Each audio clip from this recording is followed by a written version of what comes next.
أعوذ بالله من الشيطان الرجيم بسم الله الرحمن الرحيم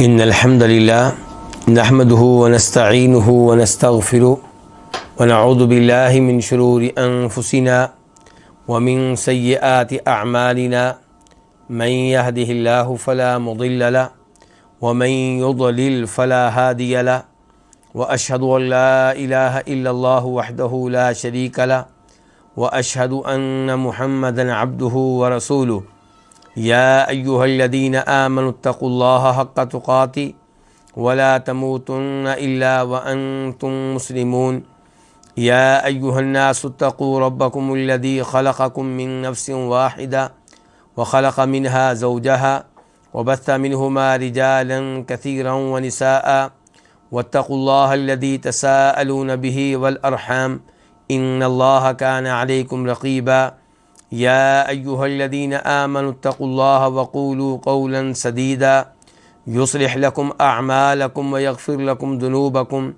ومن يطع الله ورسوله فقد فاز فوزا عظيما أما بعد فإن خير الحديث كتاب الله وخير الهدي هدي محمد صلى الله عليه وسلم وشر الأمور محدثاتها وكل محدثة بدعة وكل بدعة ضلالة وكل ضلالة في النار۔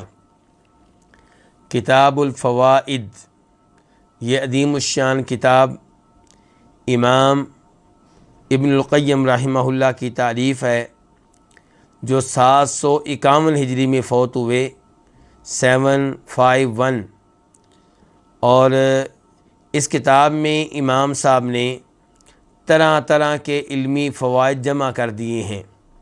کسی فائدے کا تعلق تفسیر سے ہے، اور کسی کا تعلق عقیدہ سے ہے، اور کسی کا تعلق فقہ سے ہے، تو طرح طرح کے یہ فوائد ہیں۔ اس کتاب کے کئی ایک ایڈیشن ہیں۔ جو ایڈیشن اس وقت میرے سامنے ہے، اس ایڈیشن کے جو محقق ہیں وہ شیخ محمد عزیر شمس رحمہ اللہ ہیں، اور اس ایڈیشن کے مطابق آج کا صفحہ جو ہے وہ 28 ہے، 28۔ چنانچہ امام صاحب فرماتے ہیں، فائدہ الرب تعالی یدعو عبادہ فی القرآن الی معرفتہ من طریقین، کہ اللہ تعالی، رب تعالی اپنے بندوں کو قرآن کریم میں دعوت دیتا ہے۔ کس چیز کی دعوت دیتا ہے؟ الی معرفتہ، کہ وہ اپنے رب کو پہچانیں۔ اللہ تعالیٰ قرآن کریم میں اپنے بندوں کو دعوت دیتا ہے کہ وہ اپنے رب کو پہچانیں۔ من طریقین، کیسے پہچانیں اپنے رب کو؟ دو طریقے ہیں رب کو پہچاننے کے، دو طریقے اختیار کریں رب کو پہچاننے کے لیے۔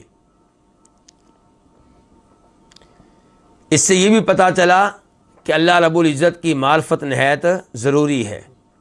انسان کو معلوم ہونا چاہیے کہ میرا خالق کون ہے، مجھے کس نے پیدا کیا ہے، مجھے رزق کون دے رہا ہے، مجھے فوت کون کرے گا، یہ کون ہے جس کے ہاتھ میں میری زندگی کی سانسیں ہیں، یہ کون ہے جس کے لیے میں نمازیں پڑھتا ہوں، یہ کون ہے جس کے لیے میں صدقہ خیرات کرتا ہوں۔ تو اس کا تعارف ہونا چاہیے۔ لوگ بڑی بڑی کانفرنسیں کراتے ہیں نبی علیہ الصلوۃ والسلام کے تعارف پہ، اور یہ بہت اچھی بات ہے، یہ ہونی چاہیے۔ لوگ پروگرام کراتے ہیں صحابہ کرام کے بارے میں، اچھی بات ہے، یہ ہونے چاہیے۔ لوگ پروگرام منعقد کرتے ہیں اولیاء کے بارے میں، بزرگان دین کے بارے میں، یہ بھی اچھی بات ہے، کوئی حرج نہیں ہے اس میں۔ لیکن مسئلہ یہ ہے کہ سب سے زیادہ جس کی معرفت ضروری ہے وہ اللہ رب العزت ہے۔ اس کی معرفت کے موضوع پہ گفتگو نہیں ہوتی۔ یہ گفتگو ہوتی ہے کہ کون سا وظیفہ کریں تو ہمارا یہ کام ہو جائے گا، کون سا وظیفہ کریں تو ہمیں رزق ملے گا، اور اس میں بھی کوئی حرج نہیں ہے کہ آپ ایسے وظائف تلاش کریں، ایسی دعائیں تلاش کریں جو کی جائیں تو اللہ رب العزت آپ کا مسئلہ حل کر دے۔ لیکن اللہ کی معرفت، اس کی بہت زیادہ اہمیت ہے۔ اللہ رب العزت قرآن کریم میں بار بار کہتے ہیں کہ تمہیں اپنے رب کے بارے میں پتہ ہونا چاہیے۔ مثال کے طور پہ وَاعْلَمُوا أَنَّ اللَّهَ بِكُلِّ شَيْءٍ عَلِيمٌ، تمہیں پتہ ہونا چاہیے کہ اللہ رب العزت ہر چیز کے بارے میں بخوبی علم رکھتا ہے۔ کبھی اللہ تعالیٰ کہتے ہیں تمہیں پتہ ہونا چاہیے کہ اللہ ہر چیز پہ قادر ہیں، کبھی اللہ تعالیٰ کہتے ہیں تمہیں پتہ ہونا چاہیے کہ اللہ نے ہر چیز کا علم کے لحاظ سے احاطہ کر رکھا ہے۔ تو اللہ رب العزت نے بہت سے مقامات پہ یہ کہا ہے کہ تمہیں یہ چیز معلوم ہونی چاہیے اپنے رب کے بارے میں۔ مثال کے طور پہ وَاعْلَمُوا أَنَّ اللَّهَ شَدِيدُ الْعِقَابِ، تمہیں پتہ ہونا چاہیے کہ اللہ تعالیٰ سخت سزا دیتا ہے۔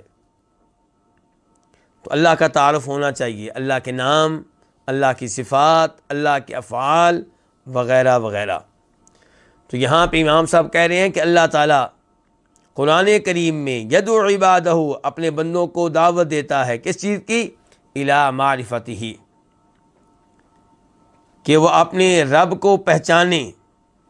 من طریقین، دو طریقوں سے، دو راہیں ہیں اللہ کو پہچاننے کی۔ احدہما، ان دو میں سے پہلا راستہ کیا ہے، پہلا طریقہ کیا ہے؟ النظر فی مفعولاتہ، غور و فکر کرنا اللہ کے مفعولات میں، اللہ کی مخلوقات میں۔ مفعولات وہ کام جو اللہ نے کیے ہیں، جو جو کام اللہ نے کیے ہیں ان پہ آپ غور و فکر کریں تو آپ کو رب کی معرفت حاصل ہو جائے گی۔ والثانی، دوسرا راستہ، دوسرا طریقہ، التفکر فی آیاتہ وتدبرھا، اللہ تعالیٰ کی آیات میں غور و فکر کرنا اور ان میں تدبر کرنا۔ پہلی کیا تھی؟ اللہ کی مخلوقات، اللہ کی مفعولات، اور دوسرے نمبر پہ کیا؟ اللہ تعالیٰ کی آیات، یعنی کہ اللہ کا کلام۔ اسی لیے کہتے ہیں امام صاحب فَتِلْكَ آیَاتُهُ الْمَشْهُودَةُ وَهَذِهِ آیَاتُ الْمَسْمُوعَةُ الْمَعْقُولَةُ، کہ وہ ہیں اللہ کی وہ نشانیاں المشہودہ جنہیں دیکھا جا سکتا ہے، جو نظر آتی ہیں۔ مثال کے طور پہ آسمان، یہ اللہ کی نشانی ہے۔ کون سی نشانی؟ جسے دیکھا جا سکتا ہے۔ زمین اللہ کی نشانی ہے، کون سی؟ جسے دیکھا جا سکتا ہے، جسے ملاحظہ کیا جا سکتا ہے۔ وَهَذِهِ، اور یہ جو دوسری ہیں، وَهَذِهِ آیَاتُهُ، یہ اللہ تعالیٰ کی نشانیاں ہیں، آیات ہیں، المسموعہ، جنہیں سنا جاتا ہے، المعقولہ، جنہیں سمجھا جاتا ہے۔ تو یہ دوسری نشانیاں کیا ہوئیں؟ اللہ کا کلام۔ تو یہ دو طرح کی اللہ تعالیٰ کی نشانیاں ہیں جن پہ غور و فکر کرنا چاہیے، جن کے ذریعے اللہ کی معرفت آپ کو حاصل ہو جائے گی۔ فالنوع الاول، پہلی نوع، کقولہ تعالی، جیسا کہ اللہ تعالیٰ کا فرمان ہے، ان فی خلق السماوات والارض واختلاف اللیل والنہار والفلک التی تجری فی البحر بما ينفع الناس۔ امام صاحب کہتے ہیں یہ آیت الی آخرہا، اس کے آخر تک۔ یہ آیت کہاں آئی ہے؟ سورہ بقرہ میں۔ اس کا نمبر کیا ہے؟ 164، 164۔ تو آئیے اس آیت کا ترجمہ پڑھتے ہیں۔ آیت نمبر 164 سورہ بقرہ۔ اللہ تعالیٰ کہتے ہیں کہ ان فی خلق السماوات والارض، بے شک آسمان و زمین کی تخلیق میں، پیدائش میں، یہ ہو گئی اللہ کی پہلی نشانی کہ اللہ نے آسمانوں کو پیدا کیا ہے جن کا ہمیں کنارہ نظر نہیں آتا، زمین کو پیدا کیا جس کا ہمیں کنارہ نہیں ملتا، اور آسمان اللہ کی تخلیق ہے اور کسی سہارے کے بغیر قائم ہے، صرف ایک اللہ کا سہارا ہے۔ زمین ہے، نیچے پانی ہے، پھر بھی قائم ہے۔ واختلاف اللیل والنہار، دن اور رات کے بدلنے میں. ابھی رات ہے، صبح کیا ہوگا؟ دن، دن کے بعد پھر رات. تو یہ سسٹم جو مسلسل چل رہا ہے یہ اللہ تعالیٰ کی بہت بڑی نشانی ہے. والفلک التی تجری فی البحر بما ینفع الناس، اور تیسرے نمبر پہ وہ کشتیاں جو سمندر میں وہ چیزیں لے کر چلتی ہیں جو لوگوں کے لیے مفید ہیں. لوگوں کا بھاری بھاری سامان ایک ملک سے دوسرے ملک کیسے پہنچتا ہے؟ ان کشتیوں کے ذریعے، ان بحری جہازوں کے ذریعے. اور اس کے باوجود یہ کشتیاں پانی میں ڈوبتی نہیں ہیں. تو کون ہے جو اس سسٹم کو چلا رہا ہے؟ یہ اللہ رب العزت کی نشانیاں اللہ تعالیٰ ہیں. یہ وما انزل اللہ من السماء من ماء، چوتھے نمبر پہ اللہ نے جو آسمانوں سے پانی نازل کیا ہے. پانی اوپر سے نیچے بھیجنا بھی اس کی بہت بڑی نشانی، اور پھر اسے ایک مخصوص مقدار میں بھیجنا. اگر اللہ تعالیٰ زیادہ مقدار میں بھیجے تو لوگ ڈوب جائیں، ان کے مکانات ڈوب جائیں. اگر اللہ کم بھیجے تو لوگ پیاس سے مر جائیں. فَأَحْيَا بِهِ الْأَرْضِ، تو اللہ تعالیٰ اس پانی کے ذریعے زمین کو کیا کرتے ہیں؟ زندگی بخشتے ہیں. بنجر زمین زندہ ہو جاتی ہے بعد موتها، بنجر ہو جانے کے بعد. وَبَثَّ فِيهَا مِن كُلِّ دَابَّةٍ، اور پھر اللہ نے اس زمین میں ہر قسم کے جانور پھیلا دیے ہیں، جاندار پھیلا دیے ہیں، انسان ہیں، جانور ہیں، یہ سب اس زمین پہ اللہ نے پھیلا دیے ہیں. وَتَصْرِيفِ الرِّيَاحِ، پانچویں نمبر پہ ہواؤں کو پھیرنا. جنوب سے ہوا شمال کی طرف جا رہی ہے، شمال سے جنوب کی طرف جا رہی ہے. کون ہے جو اس کو پھیرتا ہے؟ کون ہے جو اس کو بھیجتا ہے؟ وَالسَّحَابِ الْمُسَخَّرِ بَيْنَ السَّمَاءِ وَالْأَرْضِ، چھٹے نمبر پہ وہ بادل جو آسمان و زمین کے مابین مسخر ہیں. یہ بھی اللہ کی نشانی ہے کہ بادل آسمان و زمین کے مابین چل رہے ہیں، گرتے نہیں ہیں. تو ان 6 چیزوں میں اللہ تعالیٰ کہتے ہیں لآیات، نشانیاں ہیں. تو اللہ نے ان کو کیا قرار دیا؟ آیات، نشانیاں. لقوم یعقلون، اس قوم کے لیے نشانیاں ہیں جو بات سمجھتی ہو، جو اس پہ غور کرے. تو یہ ہیں جی اللہ کی وہ نشانیاں جن کے بارے میں کہا ہے امام صاحب نے کہ ان کو آپ دیکھیں گے تو آپ کو پتہ چلے گا اللہ رب العزت کا، اللہ رب العزت کی قدرت کا، اس کے وجود کا. پھر کہتے ہیں وقولہ، اور اسی طرح اللہ کا یہ فرمان ان فی خلق السماوات والارض واختلاف اللیل والنہار لآیات لأولی الالباب، بے شک آسمان و زمین کی تخلیق میں، رات اور دن کے آنے جانے میں البتہ بڑی بڑی نشانیاں ہیں، لیکن کن کے لیے؟ عقل مندوں کے لیے. امام صاحب کہتے ہیں وَهُوَ كَثِيرٌ فِي الْقُرْآنِ، اور یہ قرآن میں کثرت کے ساتھ ہے. یہ کیا؟ اللہ کا یہ دعوت دینا کہ میری ان نشانیوں پہ غور و فکر کرو، میری مخلوقات پہ، اور وہ چیزیں جو میں نے بنائی ہیں، میری مخلوقات، میری مفعولات، ان پہ غور و فکر کرو. والثانی، دوسرے نمبر پہ دوسری نوع، یعنی کہ اللہ تعالیٰ کی معرفت کا دوسرا طریقہ وہ کیا تھا کہ اللہ تعالیٰ کے کلام پہ غور و فکر کرنا. کہتے ہیں کہ قول ہی، اس کی مثال کیا ہے؟ جیسے کہ اللہ فرماتے ہیں افلا یتدبرون القرآن، سورہ نساء آیت نمبر 82 افلا یتدبرون القرآن ولو کان من عند غیر اللہ لوجدوا فیہ اختلافا کثیرا. یہ قرآن پہ غور و فکر نہیں کرتے. اگر یہ کلام اللہ کے علاوہ کسی اور کا ہوتا تو اس میں بہت تناقض ہوتا، بہت تضاد ہوتا، لیکن اس میں کوئی ٹکراؤ نہیں ہے. ایک آیت دوسری آیت کی تصدیق کرتی ہے، تائید کرتی ہے، ٹکراؤ نہیں ہے، تناقض نہیں ہے. اس کا مطلب یہ ہے کہ یہ انسان کا کلام نہیں بلکہ اللہ رب العزت کا کلام ہے. وقولہ، اور جیسے کہ اللہ کا یہ فرمان ہے افلم یدبر القول، پس کیا انہوں نے اس قول پہ غور و فکر نہیں کیا؟ کون سے قول پہ؟ قرآن کریم پہ۔ کیا انہوں نے اس قول پہ غور و فکر نہیں کیا؟ تو اللہ یہاں پہ بھی دعوت دے رہے ہیں اس چیز کی کہ میرے کلام پہ کیا کرو؟ غور و فکر کرو۔ وقولہ، اور جیسا کہ اللہ کا یہ فرمان ہے سورہ صاد آیت نمبر 29 کتاب انزلناہ الیک مبارک، یہ مبارک کا تعلق کیسے ہے؟ کتاب سے، کہ یہ بابرکت کتاب ہے جس کو ہم نے آپ کی طرف نازل کیا ہے، آپ پہ اتارا ہے۔ کیوں؟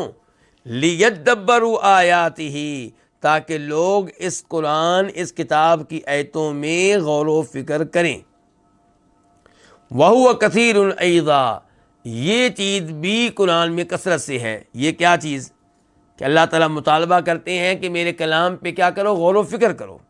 تو اللہ کے کلام پہ غور و فکر کریں، اسے توجہ سے پڑھیں، تو اللہ کی معرفت ملے گی، اللہ کی پہچان آپ کو ملے گی۔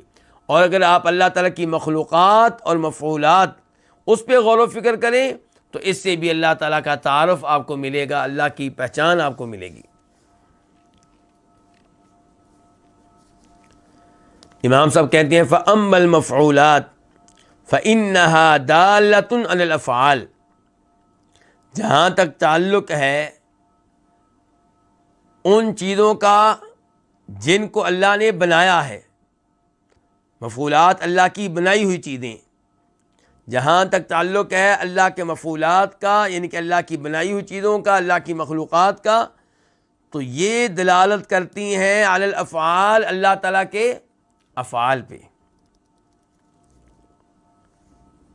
مثال کے طور پہ انسان کو کس نے بنایا؟ اللہ نے۔ تو انسان اللہ کا مفعول ہے، اللہ کی مخلوق ہے، تو اس سے پتہ چلتا ہے اللہ کے فعل خلق کا، کہ اللہ تعالیٰ پیدا کرتا ہے۔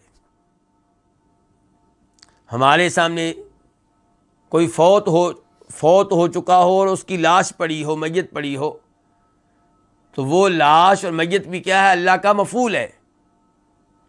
کیا مطلب؟ اللہ نے اس کو مارا ہے، تو اس پہ غور کریں گے تو اللہ کے فعل مارنے کا پتہ چلے گا کہ ہوا یحیی و یمیت، اللہ زندگی بھی دیتا ہے، اللہ موت بھی دیتا ہے۔ تو جو اللہ کے مفعولات ہیں، اللہ کی مخلوقات ہیں، ان سے پتہ چلتا ہے اللہ کے افعال کا۔ والافعال دالۃ علی الصفات، اور افعال سے پتہ چلتا ہے اللہ کی صفات کا۔ اللہ کے افعال دلالت کرتے ہیں اللہ کی صفات پہ۔ کیسے؟ کہتے ہیں فإن المفعول يدل على فاعل فعله، کیونکہ مفعول یعنی کہ اللہ کی بنائی ہوئی چیز، کیونکہ مفعول مخلوق، یہ جو مفعول ہے، یہ جو مخلوق ہے، یہ دلالت کرتی ہے اس فاعل پہ جس نے اس کو بنایا۔ آپ اللہ کی بنائی ہوئی کوئی چیز دیکھیں گے تو اس سے پتہ چلے گا کہ اس کو کوئی نہ کوئی بنانے والا ہے۔ مثال کے طور پہ آپ کیمرے کو لے لیں تو کیمرے کو دیکھ کے پتہ چلے گا کہ اسے کسی نہ کسی نے بنایا ہے، اور حقیقی جو خالق ہے اس کا، حقیقی جو فاعل ہے اس کا، وہ کون ہے؟ اللہ رب العزت۔ جن انسانوں کو کہا جاتا ہے کہ وہ کیمرے کے موجد ہیں، موبائل کے موجد ہیں، وہ تو سبب ہیں اس میں، اصل بنانے والا کون ہے؟ اللہ رب العزت۔ اور پھر جو اجزاء ہوتے ہیں کیمرے کے، موبائل کے، انہیں بنانے والا کون؟ اللہ رب العزت۔ تو کہتے ہیں مفعول جو ہے یعنی کہ اللہ کی مخلوق، یدلو، یہ دلالت کرتی ہے علی فاعل، اس خالق پہ جس نے اس کو پیدا کیا، اس فاعل پہ، اس بنانے والے پہ جس نے اس کو بنایا۔ تو کوئی بھی چیز آپ دیکھیں گے اس سے پتہ چلے گا کہ اس کو کوئی نہ کوئی بنانے والا ہے، تو پھر وہ بنانے والا کون ہے؟ اللہ رب العزت۔ وَذَلِكَ يَسْتَلْزِمُ وُجُودَهُ وَقُدْرَتَهُ وَمَشِيئَتَهُ وَعِلْمَهُ، اور یہ چیز جو ہے، یہ کیا کہ آپ کا غور کرنا اللہ کی بنائی ہوئی کسی چیز پہ، اللہ کی پیدا ہوئی کسی چیز پہ، اور اس نتیجے پہ پہنچنا کہ اسے کوئی نہ کوئی پیدا کرنے والا، کوئی نہ کوئی بنانے والا ہے، یہ چیز جو ہے اس سے کیا لازم آتا ہے؟ اللہ تعالیٰ کا وجود، اللہ تعالیٰ کی قدرت، اللہ تعالیٰ کی مشیت، اللہ تعالیٰ کا علم۔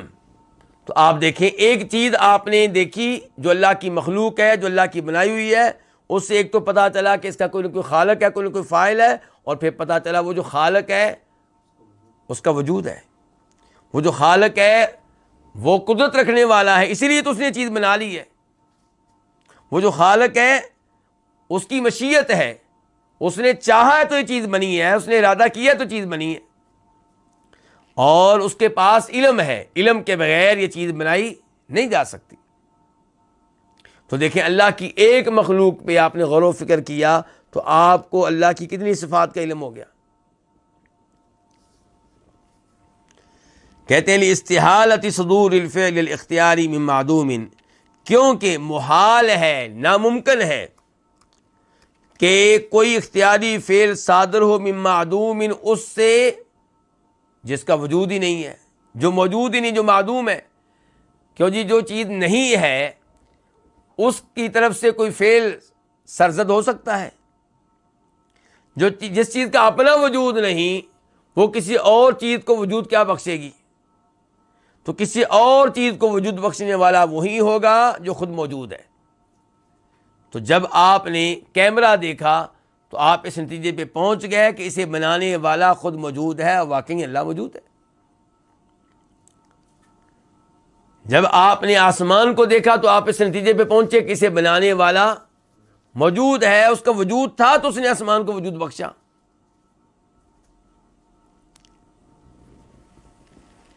کہتے ہیں کیونکہ ناممکن ہے کہ کسی معدوم سے کوئی اختیاری فعل صادر ہو، او موجود، یا کوئی اختیاری فعل کسی ایسے موجود سے صادر ہو لا قدرت لہ، جس کے پاس قدرت ہی نہیں ہے، ولا حیات، اور جس کے پاس زندگی نہیں ہے، ولا علم، جس کے پاس علم نہیں ہے، ولا ارادہ، جس کے پاس ارادہ ہی نہیں ہے۔ نہ یہ ممکن ہے کہ ان چیزوں کا خالق اور ان چیزوں کا فاعل بنانے والا خود غیر موجود ہو، معدوم ہو، اور نہ یہ ممکن ہے کہ ان چیزوں کا خالق موجود ہو لیکن قدرت کے بغیر ہے، زندگی کے بغیر ہے، علم کے بغیر ہے، ارادے کے بغیر ہے۔ اگر علم کے بغیر ہے تو اس نے چیز کیسے بنا لی؟ اگر وہ زندہ نہیں ہے تو اس نے چیز کیسے بنا لی؟ اگر اس کے پاس قدرت نہیں ہے تو اس نے ایک چیز کیسے بنا لی؟ اگر اس کے پاس ارادہ ہی نہیں ہے تو اس کے ارادے کے بغیر یہ چیز کیسے بن گئی؟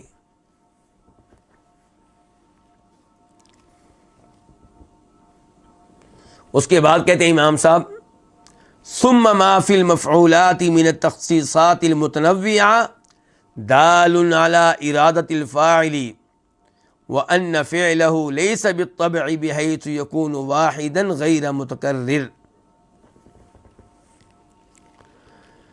پھر ان مفعولات میں، مفعولات سے مراد کیا ہے؟ اللہ کی بنائی ہوئی چیزیں۔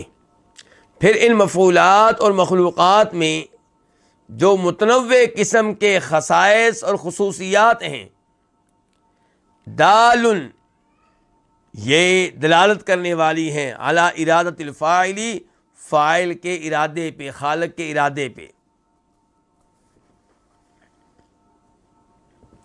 یعنی کہ اللہ کی ہر مخلوق میں ایسے خصائص اور خصوصیات پائی جاتی ہیں جو دوسری مخلوق میں نہیں ہیں۔ جو خصوصیات اللہ کی بنائی ہوئی مخلوق انسان میں ہیں وہ جنوں میں نہیں ہیں، جو جنوں میں ہیں وہ انسانوں میں نہیں ہیں، اور کچھ مشترکہ بھی ہیں۔ تو یہ طرح طرح کے خصائص ہیں اللہ کی بنائی ہوئی چیزوں میں، اللہ کی مخلوقات میں، دال، یہ دلالت کرتے ہیں علی ارادۃ الفاعل، فاعل کے ارادے پہ۔ اللہ نے چاہا ہے تو ان چیزوں میں مختلف خصائص پیدا ہوئے ہیں۔ اللہ کے ارادے کے بغیر ان چیزوں میں طرح طرح کی خصوصیات پیدا نہیں ہو سکتی تھی۔ وَأَنَّ فِعْلَهُ لیس بالطبع بحیث یکون واحدا غیر متکرر،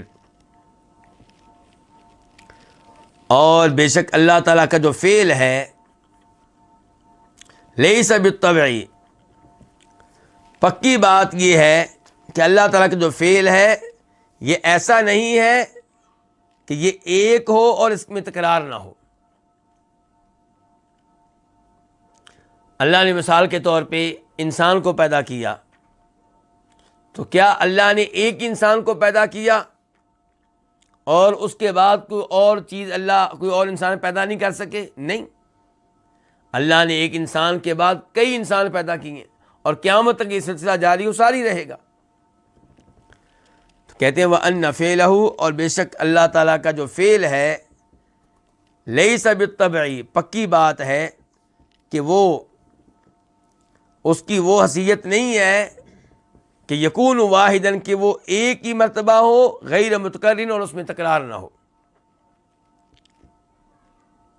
وما فيها من المصالح والحکم والغایات المحمودۃ دال علی حکمتہ تعالی، اور اللہ کی ان مخلوقات میں، اللہ کے ان مفعولات میں جو مصلحتیں ہیں، جو حکمتیں ہیں اور جو قابل تعریف مقاصد ہیں، یہ دلالت کرتے ہیں اللہ تعالیٰ کی حکمت پہ۔ یعنی کہ آپ اللہ کی مخلوقات کو لے لیں، ان سے پتہ چلے گا کہ اللہ تعالیٰ صاحب ارادہ ہیں، ان سے پتہ چلے گا کہ اللہ تعالیٰ صاحب حکمت ہیں۔ اسی لیے اللہ تعالیٰ نے اپنی ان مخلوقات اور مفعولات میں کئی مصلحتیں اور کئی حکمتیں رکھی ہیں۔ وما فيها من النفع والإحسان والخير دال على رحمته، اور اللہ کی ان مخلوقات میں، اللہ کی ان بنائی ہوئی چیزوں میں جو فائدہ ہے اور جو احسان ہے اور جو خیر ہے، اس سے پتہ چلتا ہے اللہ کی صفت رحمت کا۔ اللہ یقیناً رحمت کرنے والے ہیں، اسی لیے ان مخلوقات میں اللہ نے ہمارے لیے نفع رکھ دیا ہے۔ اللہ نے اونٹ کو ہمارے لیے مسخر کیا ہے، ہاتھی کو ہمارے لیے مسخر کیا ہے، گھوڑوں کو ہمارے لیے مسخر کیا ہے، بھینسوں گائیوں کو ہمارے لیے مسخر کیا ہے، بکریوں کو ہمارے لیے مسخر کیا ہے۔ اس سے پتہ چلتا ہے کہ اللہ تعالیٰ ہم پہ بڑے مہربان ہیں۔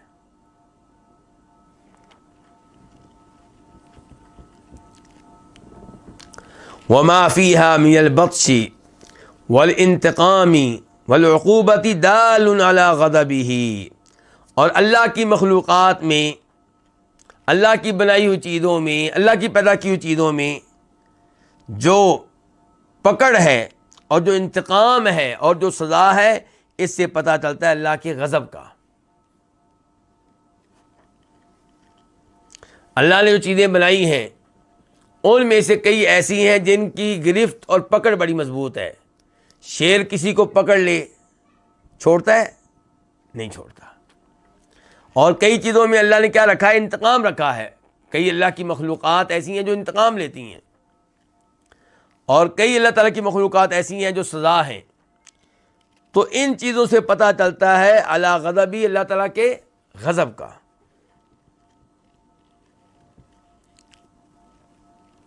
وما فيها من الاکرام والتقریب والعنایت دال علی محبتہ، اور ان چیزوں میں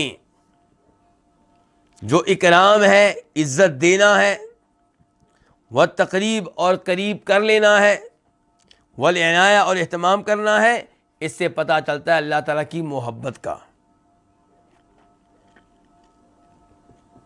یعنی کہ اللہ کی پیدا کی ہوئی جو مخلوقات ہیں، جو اللہ کی بنائی ہوئی چیزیں ہیں، ان میں سے کئی ایسی ہیں جن میں کیا اکرام، عزت کرنا، اپنے قریب کرنا، اہتمام کرنا، تو اس سے پتہ چلتا ہے اللہ تعالیٰ کی محبت کا۔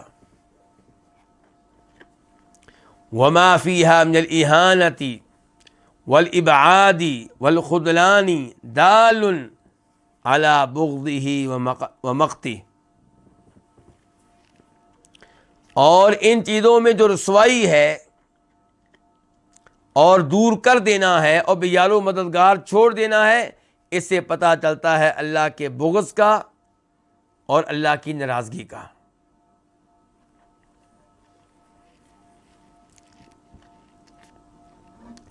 وما فيها من ابتداء الشيء في غاية النقص والضعف ثم سوقه إلى تمامه ونهايته دال على وقوع المعاد۔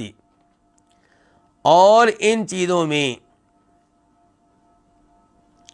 جو کسی چیز کا آغاز ہے، اور ان چیزوں میں جو کسی چیز کا آغاز ہے فی غایت النقص والضعف، انتہائی درجے کے نقص اور انتہائی درجے کی کمزوری میں، ثم سوقی پھر اس چیز کو پہنچانا، الی تمامہ اس کے کمال تک، و نہایتی اس کے اختتام تک، دال اس سے پتہ چلتا ہے علی وقوع المعاد آخرت کے واقعہ ہونے کا۔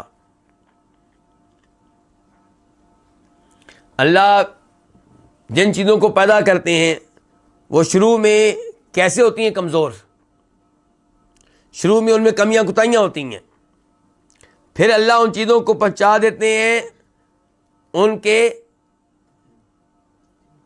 ان کے اختتام تک، ان کے کمال تک۔ تو اس سے پتہ چلتا ہے کہ آخرت واقع ہوگی۔ جیسے اللہ نے یہ کام کیا ہے کہ چیز کو پیدا کیا تو وہ کمزور ہے، اس میں نقص ہے، لیکن پھر اللہ نے اس کو مکمل کر دیا۔ اس سے پتہ چلتا ہے کہ اللہ تعالیٰ نے لوگوں کو پیدا کیا ہے، اور پھر اللہ تعالیٰ ان کو آخرت کے لیے اٹھائیں گے۔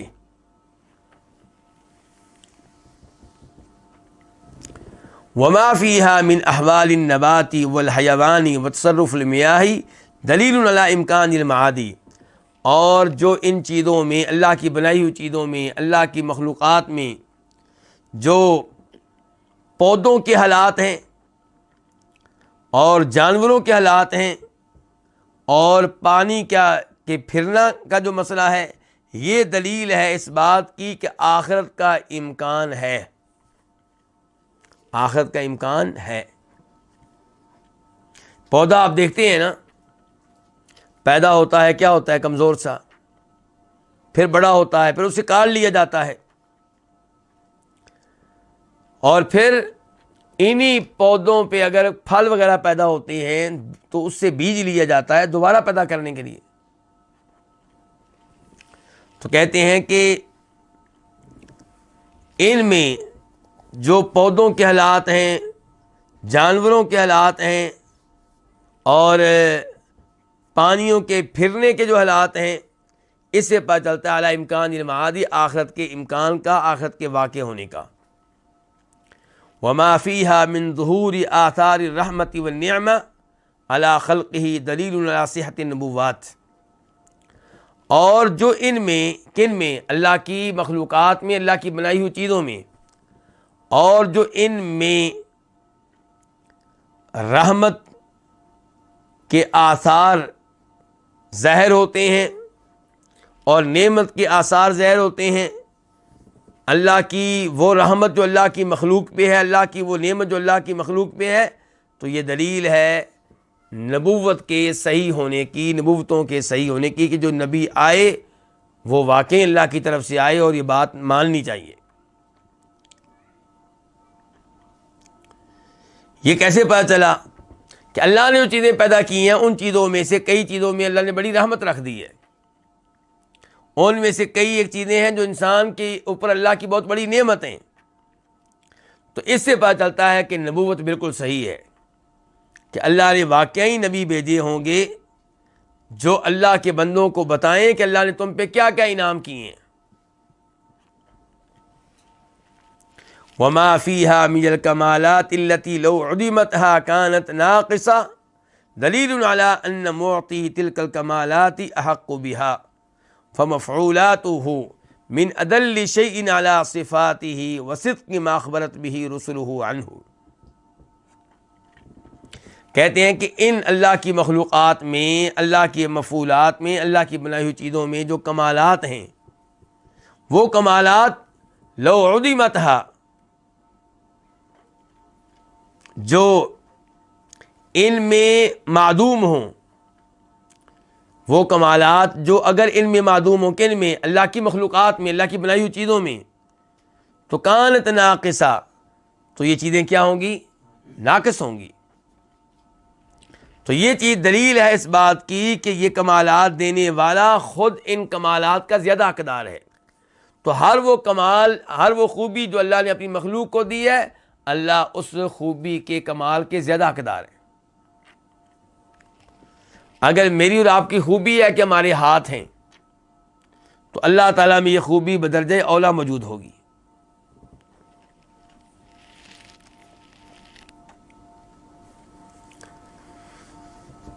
فمفعولاتہ، تو اللہ کی بنائی ہوئی چیزیں، اللہ کی مخلوقات، من ادل شیء، سب سے زیادہ دلالت کرتی ہیں، رہنمائی کرتی ہیں، علی صفات، اللہ کی صفات پہ، وصدق ما اخبرت به رسلہ عنہ، اور یہ اللہ کی بنائی ہوئی چیزیں، اللہ کی مخلوقات سب سے زیادہ دلالت کرتی ہیں اس کی صداقت پہ جس کے بارے میں اللہ کے رسولوں نے خبریں دی ہیں۔ اللہ کے رسولوں نے جو جو خبریں دی ہیں وہ کیا ہیں؟ مبنی برحق ہیں، وہ سچائی پہ مبنی ہیں۔ اس کے بعد کہتے ہیں امام ابن القیم رحمہ اللہ، فالمصنوعات شاہدۃ تصدق الآیات المسموعات منبہۃ علی الاستدلال بالآیات المصنوعات۔ فالمصنوعات، اس کا مطلب کیا ہوتا ہے؟ فالمصنوعات یہ بھی بنائی ہوئی چیزیں، صنعت سے ہے، کاریگری سے ہے۔ فالمصنوعات، تو بنائی ہوئی چیزیں، یعنی کہ اللہ کی بنائی ہوئی چیزیں، شاہدتن، یہ کیا دیتی ہیں؟ شہادت دیتی ہیں۔ تصدق الآیات المسموعات، یہ سنائی وہ آیات جو سنی جاتی ہیں ان کی یہ تصدیق کرتی ہیں۔ تو اللہ کی مخلوقات، اللہ کی بنائی ہوئی چیزیں، یہ کیا کرتی ہیں؟ یہ شہادت دیتی ہیں، یہ تصدیق کرتی ہیں ان آیات کی جن کو سنا جاتا ہے۔ تو اللہ کی وہ آیات جنہیں سنا جاتا ہے وہ کہاں موجود ہیں؟ قرآن کریم میں۔ تو یہ جو باہر کی اللہ کی مخلوقات ہیں، اللہ کی نشانیاں، سورج، چاند، آسمان، زمین وغیرہ، تو یہ جو ہیں یہ گواہ ہیں اور تصدیق کرتی ہیں ان آیات کی جنہیں ہم سنتے ہیں۔ منبہۃ، یہ بنائی ہوئی چیزیں جو اللہ نے بنائی ہیں، جو اللہ کی مخلوقات ہیں، منبہۃ، یہ تنبیہ کرتی ہیں علی الاستدلال بالآیات المصنوعات، کہ وہ چیزیں جو بنائی گئی ہیں وہ بھی نشانی ہیں، ان کے ذریعے استدلال کیا جائے۔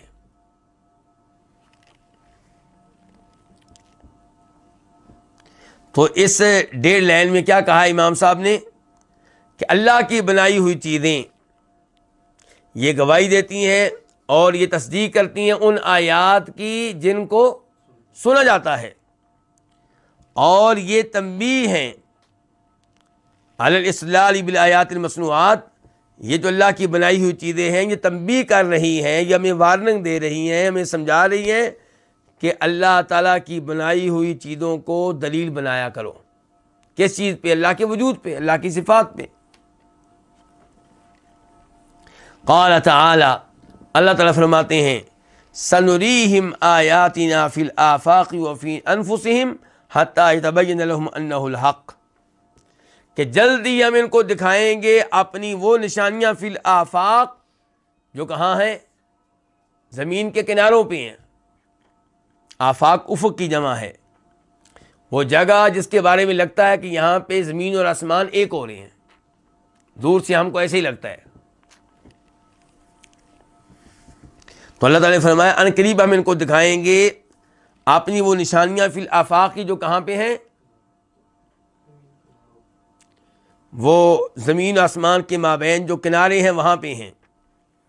وفی انفسہم، اور خود ان کے نفس میں بھی موجود ہیں کیا؟ اللہ تعالیٰ کی نشانیاں۔ حتی یتبین لہم، ہم ان کو نشانیاں دکھائیں گے یہاں تک کہ ان کے لیے واضح ہو جائے انہ الحق، کہ بے شک وہ حق ہے۔ وہ کیا؟ وہ قرآن، یتبین لہم انہ سے مراد کیا؟ قرآن.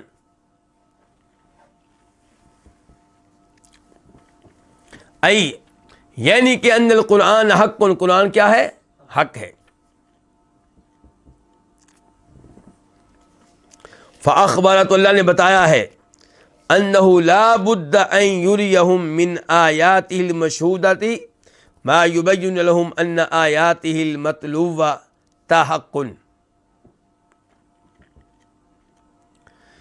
یعنی کہ اسے ایسے پتہ چلا کہ قرآن حق ہے، تو چنانچہ اللہ تعالیٰ نے بتا دیا کہ اللہ تعالیٰ لازمی طور پہ انہ لا بد، اللہ تعالیٰ لازمی طور پہ ان یریہم، ان کو دکھائیں گے، من آیاتہ المشہودہ، اللہ تعالیٰ کی ان نشانیوں میں سے، ان آیات میں سے مشہودہ جنہیں دیکھا جاتا ہے.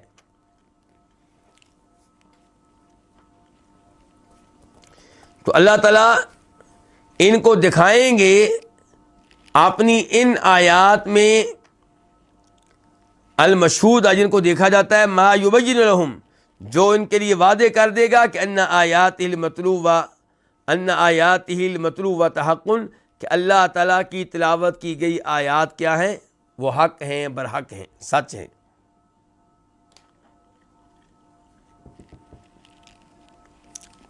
ثم اخبر، پھر اللہ نے بتایا بکفایت شہادتہ، کہ اللہ کی شہادت کافی ہے. کس چیز پہ؟ علی صحت خبرہ، اس کی خبر کے ٹھیک ہونے پہ. کیسے جی؟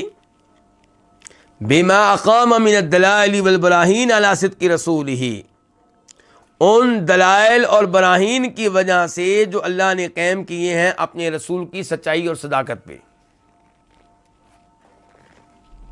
فآیاتہ شاہدۃ بصدقہ، تو اللہ تعالیٰ کی آیتیں شہادت دیتی ہیں بصدقہ، اللہ تعالیٰ کی سچائی کے بارے میں. وَهُوَ شَاهِدٌ بِصِدْقِ رَسُولِهِ بِآيَاتِهِ، اور اللہ تعالیٰ شہادت دیتا ہے اپنے رسول کی سچائی کے بارے میں. کیسے شہادت دیتا ہے اللہ تعالیٰ؟ بِآيَاتِهِ، نشانیوں کے ذریعے. فَهُوَ الشَّاهِدُ وَالْمَشْهُودُ لَهُ، تو اللہ تعالیٰ شہادت دینے والے بھی ہیں اور اللہ تعالیٰ کے لیے شہادت دی بھی جاتی ہے. اللہ تعالیٰ شہادت دیتے ہیں کہ میرا رسول سچا ہے. اللہ تعالیٰ توحید کی شہادت دیتے ہیں، شہید اللہ انہ لا الہ الا هو والملائکہ.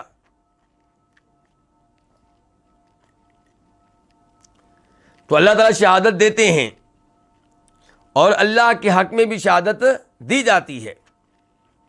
مثال کے طور پہ میں شہادت دیتا ہوں کہ اللہ کے علاوہ کوئی معبود برحق نہیں، تو یہ شہادت اللہ تعالیٰ کے حق میں ہے. فَهُوَ الشَّاهِدُ، تو اللہ تعالیٰ شہادت دینے والے ہیں، والمشہود لہ، اور اللہ تعالیٰ کے لیے شہادت دی جاتی ہے. وَهُوَ الدَّلِيلُ وَالْمَدْلُولُ عَلَيْهِ، اللہ تعالیٰ دلیل بھی ہیں اور اللہ تعالیٰ مدلول علیہ بھی ہیں. اللہ تعالیٰ دلالت کرتے ہیں کسی چیز پہ اور اللہ تعالیٰ تک پہنچا جاتا ہے کسی چیز کی دلالت کے ذریعے. فَهُوَ الدَّلِيلُ بِنَفْسِهِ عَلَى نَفْسِهِ، تو اللہ تعالیٰ بذات خود دلیل ہیں علی نفسہ، اپنے آپ پر.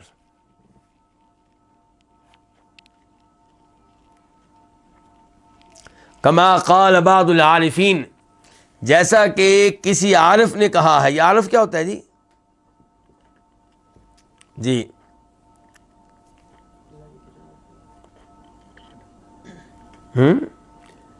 صوفی قسم کے لوگ جو کہتے ہیں ہم اللہ تعالیٰ تک پہنچ گئے ہیں یا پہنچنے والے ہیں، اللہ نے میرے ماضی معاف کر دی، سب کچھ معاف کر دیا.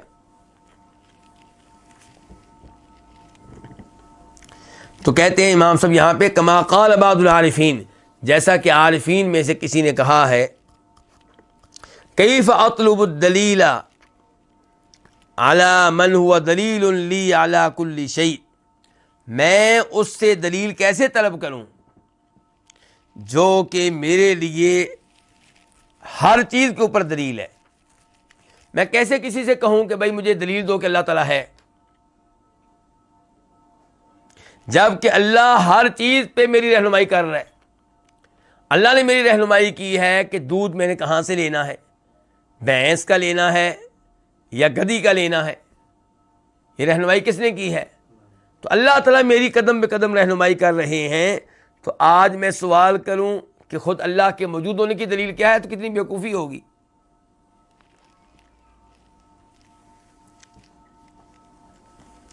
تو یہ عارفین میں سے کسی نے کہا ہے کہ کیسے میں دلیل طلب کروں اس ذات پہ جو میری دلالت کرنے والی ہے، میری رہنمائی کرنے والی، علی کل شیء، ہر چیز میں، ہر مسئلے میں.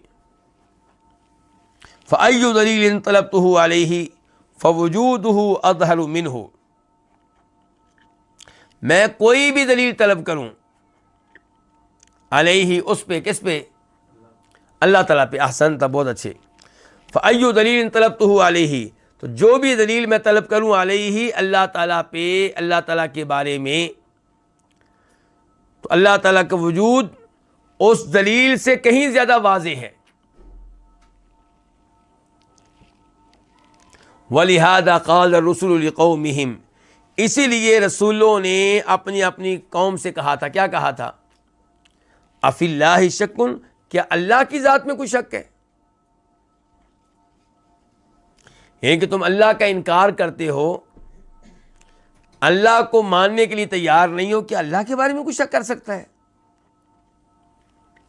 تو اسی لیے رسولوں نے اپنی اپنی قوموں سے کہا تھا أَفِي اللَّهِ شَكٌّ. یہ سورہ ابراہیم ہے، آیت نمبر 10. فَهُوَ أَعْرَفُ مِنْ كُلِّ معروف، اللہ تعالیٰ ہر معروف سے زیادہ معروف ہے. اللہ تعالیٰ ہر معروف سے بڑھ کر معروف ہے. وَأَبْيَنُ مِنْ كُلِّ دلیل، اللہ تعالیٰ ہر دلیل سے زیادہ واضح ہیں.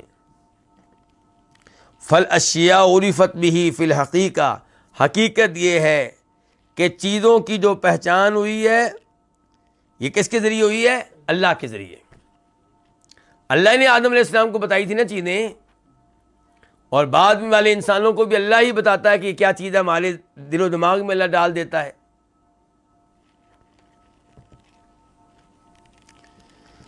تو فالاشیاء عرفت بہ، اللہ، تو یہ چیزیں جو ہیں یہ معروف ہوئی ہیں بھی اللہ تعالیٰ کے ساتھ، فی الحقیقت، حقیقت میں.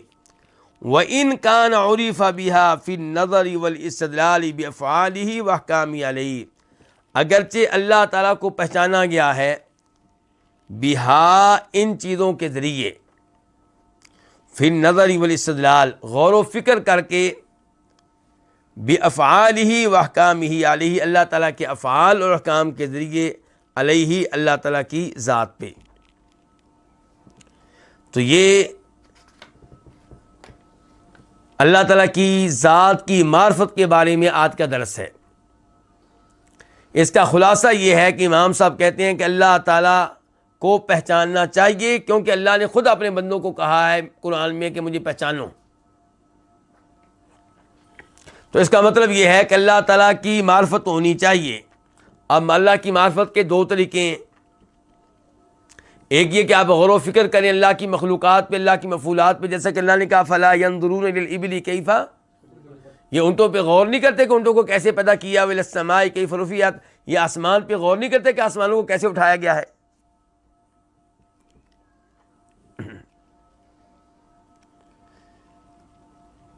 تو اللہ تعالیٰ کی معرفت ہونی چاہیے، اور اللہ کی معرفت کے دو طریقے ہیں. اللہ کی مخلوقات پہ غور و فکر کریں تو اس سے آپ کو خالق کی معرفت ہو جائے گی، خالق کی عظمت کا پتہ چل جائے گا، خالق کے علم کا پتہ چل جائے گا، خالق کی حکمت کا پتہ چل جائے گا.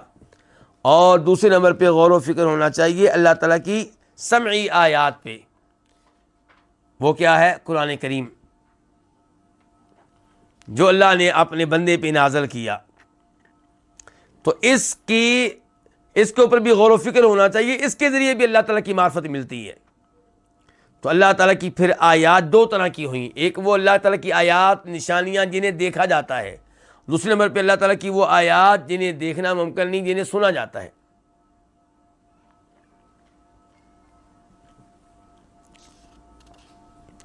تو اس کے بعد کتاب کے مؤلف نے وہ آیات ذکر کی جن میں اللہ کی وہ نشانیاں بتائی گئی ہیں جنہیں دیکھنا ممکن ہے. جیسے آسمان و زمین کا پیدا کرنا، رات اور دن کا آنا جانا وغیرہ وغیرہ۔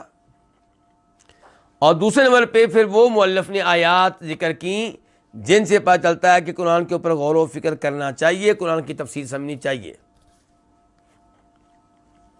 پھر امام صاحب نے بتایا قدر تفصیل کے ساتھ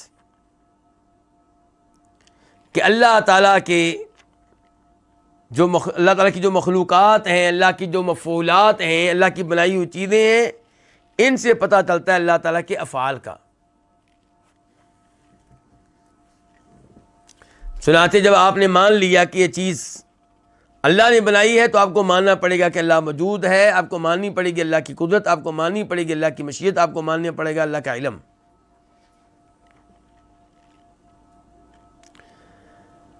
تو اس انداز سے اور اس ترتیب سے امام القیم رحمہ اللہ نے یہ فائدہ ہمارے سامنے رکھا ہے۔